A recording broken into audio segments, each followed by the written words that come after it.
কোথায় টঙ্গী, কোথায় আরাফাত, আর কোথায় টঙ্গী? কি এর সাথে আপনি কি মিলান? আপনি বলুন, এখানে লক্ষ লক্ষ লোক হয়েছে, আমরাও দেখতে পাচ্ছি লক্ষ লক্ষ লোক হয়, কিন্তু আপনি কেন দ্বিতীয় সমাবেশ বলেন? কেন আপনি আরাফাতের ময়দানের পরে এই কথা বলেন? মহাগুনা, মহাবেয়াদবি। আরাফাতে যাওয়া ফরজ, টঙ্গীতে আসা নফল নয়। আপনি কিসের সাথে কি তুলনা করেন?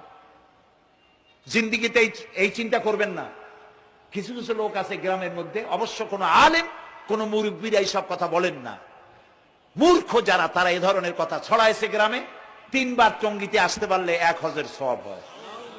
বলেন নাউজুবিল্লাহ। শুধু 3 বার না, কিয়ামত পর্যন্ত লোকের এখানে আসতে থাকবে, আরাফাতের ময়দানে 1 সেকেন্ডের যে সওয়াব হবে তাও হবে না।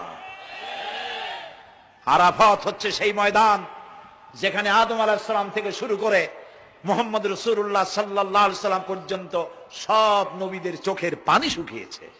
আল্লাহর হস্তে আপনারা এই তুলনাটা কেউ করবেন না। বলবেন অনেক বড় সমাবেশ হয়েছে, লক্ষ লক্ষ লোক হয়েছে, বাস শেষ।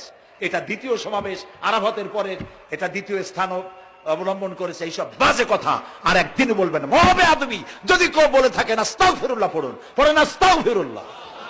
আল্লাহ সবাইকে ক্ষমা করুন, বলুন আমিন।